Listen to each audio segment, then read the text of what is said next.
એમ કે ને કે આ બાળકો વાળા છે હાચા હો, વાત સાચી કરે, મુદ્દા નહીં કરે તો તમને ન્યાય મળશે. જ્યારે સામાન્ય નાગરિક તમારા પક્ષમાં બોલતો થાય ને ત્યારે ન્યાય મળે, બાકી ન્યાય ન મળે. તમે એમ માનતા હોય આ બિન સચિવાલયનું આંદોલન થયું, બિન સચિવાલયમાં બધા જ લોકો કહેતા હતા પરીક્ષા રદ કરો રદ કરો, તો એમ પરીક્ષા રદ ન થાય. પણ યુવરાજસિંહે કીધું કે પરીક્ષા રદ શા માટે કરો, કે ભાઈ પેપર લીક થયું છે. તો આધાર પુરાવા મેં આપ્યા, જો ભાઈ ફલાણી જગ્યાએ 12 વાગ્યાનું પેપર હતું અને 11 વાગે સોશિયલ મીડિયામાં હતું, આ ભાઈના ફોનમાં હતું, ફલાણા ઢીકડી આ હતું, ત્યારે રદ થયું.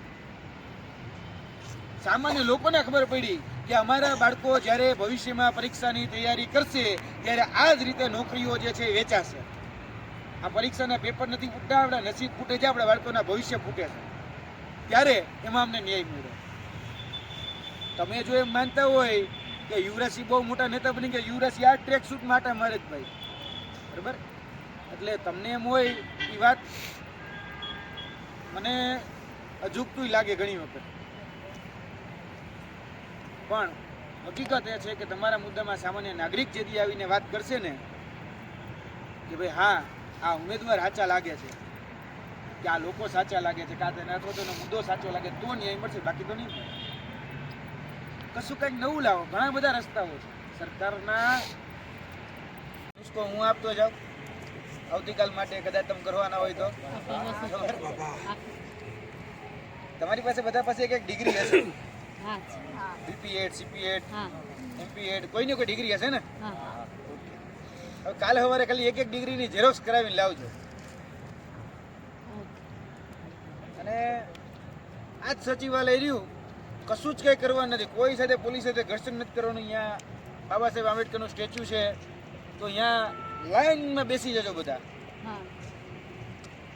એમાંથી બની શકે કે 100 જણા તમે છો, તો 100 જણા લાઈનમાં બેસી જજો, 5-5 ફૂટના ગેપે બધા બેસી જવાનું. અને એક જ વસ્તુ, ડિગ્રી લઈ લ્યો, ડિગ્રી લઈ લ્યો, હલો 10-10 રૂપિયા, 10-10 રૂપિયા, બીપી8 20 રૂપિયા, એમપી8 25 રૂપિયા, સીપી8 આટલા રૂપિયા, આટલું જ ખાલી, બરાબર. આવતીકાલનો કાર્યક્રમ આજ. હવે કાલે સવારે કદાચ મીડિયાવાળા તમારી પાસે માઇક ધરે તો શું કહેવાનું છે? એટલું જ કહેવાનું છે કે હવે આ ડિગ્રીની અમારા માટે વેલ્યુ નથી, અમે આ ડિગ્રીને વેચીએ છીએ, અમે આની પાછળ આ ડિગ્રી મેળવવા પાછળ લાખો રૂપિયાનો ખર્ચો કર્યો છે, 2 વર્ષ 3 વર્ષ તમે જે બગાડ્યા હોય એ વર્ષો, અને એની સાથે સાથે એની પાછળ ખર્ચેલા નાણાં એ અમારા વ્યય થઈ ગયા. કદાચ આ રદ્દી, તમે જે કાગળ હાથમાં લઈને બેઠા હોય એને કહેવાનું કે કદાચ આ રદ્દીના મને કોઈક 10 રૂપિયા આપી દે તો હવે હું વેચી નાખવા માગું છું, મારે હવે કશું જ જોતું નથી, આ સરકાર ઉપર મને ભરોસો નથી, આ સરકાર મારું સાંભળવા તૈયાર નથી, તો આ ડિગ્રી એ હવે હું વેચું છું. અને આ જ વિધાનસભામાં જે નીતિ નિયમો ઘડે છે એની સામે બેસી અને આ ડિગ્રી વેચું છું, બરાબર. આ વિધાનસભા એટલે શું? તમે વિધાનસભામાં જાઓ છો એટલે વિધાનસભાની વ્યાખ્યા હું તમને સમજાવું. આ વિધાનસભા એટલે લોકશાહીનું મંદિર. લોકશાહીનું મંદિર એટલે શું? કે લોકશાહીનું મંદિર એટલે જ્યાં લોકો માટે નીતિ નિયમો જ્યાં ઘડવામાં આવે તે.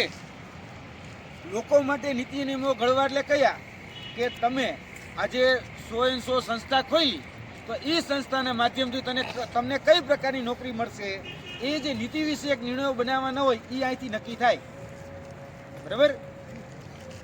એટલે આ નીતિ વિષયક નિર્ણયો જો તમે અંદર બેઠા બેઠા બનાવતા હોય અને એ નીતિ વિષયક નિર્ણયોમાં અમારી નીતિમાં એ તમે ખોરા ટોપરા જેવી જો નીતિ બનાવતા હોય તો આવી નીતિને અમારે દોડ પીવી. એટલે આ ડિગ્રી અમારે જોતી નથી. તમે અમને બીપી8 કરાવ્યું કે સીપી8 કરાવ્યું કે એમપી8 કરાવ્યું, હવે આની કોઈ વેલ્યુ અમારા માટે તો નથી જ. એટલે આ ડિગ્રી જે અહીંયા વિધાનસભામાં નીતિ વિષયક નિર્ણયોના નામે બનાવવામાં આવી એ ડિગ્રી અમે પરત કરીએ છીએ. અમારે નથી ભણવું ભાઈ, અમારે નથી જોઈતી નોકરી, આ લ્યો તમારી ડિગ્રી પાછી. અમને ભણેલા અમે જે આની પાછળ જેટલો સમય વેડફો એ અમને પાછો આપી દો, અમારા નાણાં અમને પાછા આપી દો, આ ડિગ્રી તમારી તમને પાછી. અમારે નથી જોતી ડિગ્રી, તમારે નોકરી નથી દેવી ને તો ડિગ્રી પાછી લઈ લ્યો, વાત થઈ પૂરી. બહુ સિમ્પલ. કશું કંઈક નવું નહીં કરો તો માર્કેટમાં ચાલશો નહીં. એક ને એક જગ્યાએ પોલીસ સાથે ઘર્ષણ કરીને તૂટી જશો, પણ માર્કેટમાં મુદ્દો બનવો જોઈએ, લોકોને ખબર પડવી જોઈએ કે આટલી મોટી સંસ્થાનો ખડકીને બેઠા છે, ક્યાંક તો અટકશે ને. એવું થવું જોઈએ. આ બહુ બધા અનુભવોના નિચોડના આધારે કહું છું. મને નથી ખબર કે તમે લોકો મને શું માનશો, શું ગણશો, કારણ કે હું એક આંદોલનકારી છું. ગુજરાતની અંદર કશું જ કાંઈ નહીં તો કાંઈ નહીં, 50,000 વ્યક્તિ લઈને હું અહીંયા બેઠેલો છું, 50,000 વિદ્યાર્થીઓને લઈને હું અહીંયા બેઠેલો છું. આજ ગુજરાતમાં બિનસચિવાલય ક્લાર્કમાં 4 ડિસેમ્બર 2019ના રોજ 3 દિવસ રાત હું અહીંયા બેઠેલો છું. એ મોટાભાગના આંદોલન જેટકો કચેરી હોય કે બીજી બધી કચેરીમાં જોઈ લેવાની છૂટ. ગાંધીનગરની અંદર સત્યાગ્રહ છાવણીમાં મોટું આંદોલન કરીને બેઠો છું, 5,000 લોકોને લઈને બેઠો છું. પણ અમે સમાજનો રસ્તો એક જગ્યાએ કે ખુલ્લો રાખીને છે, એટલે સમાજ તો કર્યો છે. મારો આજે ખાલી તમને મળવા આવવાનું હેતુ એવો હતો કે હું તમને આવીને વાત કરું, એક માધ્યમ અથવા તો એક બારી, એક દરવાજો કંઈક ખુલ્લો રાખી અને સંવાદનો પ્રયત્ન કરો તો વધારે સારું. બીજું, હું તમને લોકોને એક મોટા ભાઈ તરીકે, એક મિત્ર તરીકે એટલું જરૂર કહીશ કે તમે છો સાચા રસ્તે. ન્યાય ક્યારે મળશે એ મને નથી ખબર, પણ છો સાચા રસ્તે. જે કરી રહ્યા છું યોગ્ય જ કરી રહ્યા છું, તો જ આંખો ઉઘડે. બાકી આંખો ઉઘડે નહીં, કોઈની ન ઉઘડે. બાકી આ બધા કુંભકર્ણો જ છે, એટલું યાદ રાખીને ચાલજો. તમે ઢોલ નગારા નહીં વગાડો તો આ એકેય કુંભકર્ણ ઉઠવાના નથી, અને તમને સામે ચાલીને કોઈ આપવાનું નથી. આ યાદ રાખજો. કારણ કે એ જમાનો છે કે જેમાં માયગા વગર માય ન પીરશે. તો આ તો 162 છે ને કાંઈ જરૂર નથી તમારી. તમે એવું માનતા હોય કે તમે અહીંયા કશું જ કાંઈ નહીં કરો તમને ન્યાય મળી જશે, તો એવું બનવાનું નથી. આ ઢોલ નગારા વગાડશો ને તો જ ન્યાય મળશે. આ હકીકત છે. ગાંધીનગરમાં જેને ઢોલ નગારા વગાડ્યા છે ને એને 24/700 હોય કે બિન સચિવાલય હોય કે ITSI હોય કે ગમે એ ભરતી હોય, તમે જોઈ લેવાની છૂટ છે, તો જ ન્યાય મળ્યો છે. પોલીસ રિક્રુટમેન્ટ બોર્ડની તમે બધી ભરતીઓ જોઈ લેવાની જ કરો.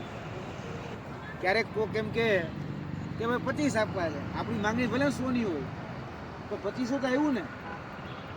એ 25નું 50 લઈ જવું કે 50નું 75 લઈ જવું પછીનો રસ્તો છે. પણ ક્યાંક આપણે બાર્ગેનિંગ કરતા કદાચ બેનું અહીં બેઠા છે, એ ભાવ જ ન પૂછે તો શાક માર્કેટમાં જાય અને એમને માટો મારીને આવતા રહેતો, એનો કોઈ મતલબ નહીં ને. શાક માર્કેટમાં મને નથી ખબર કે જવાબ શું આવવાનો છે. આપણે કોઈ જવાબને કંઈ સીધો કંઈ ગળે નથી ઉતારી લેવાનો, આ હકીકત છે. પણ મારું એવું વ્યક્તિગત માનવું છે કે આટલા બધા ઘર્ષણ બાદ એક મુલાકાત શિક્ષણ મંત્રી સાથે અને એક મુલાકાત મુખ્યમંત્રી સાથે કરવી જોઈએ. અને એ મુલાકાત કર્યા બાદ જે પણ જવાબ આવે, હું એમ નથી કહેતો કે કદાચ તમને કાલ સવારે એમ કે ભાઈ અમે આપીશું, અમે કરીશું, લેખિતમાં આપે છે નથી આપતા, બધી જ વાત આ બધી કરવી જોઈએ. કારણ કે સમાજ વગર સમાધાન શક્ય જ નથી. તમે જો બધી જ બારીઓ બંધ કરી દેશો ને તો યાદ રાખજો ફસાઈ જશો. અને આવું ભૂતકાળમાં ઘણા લોકો કરી બેઠા છે.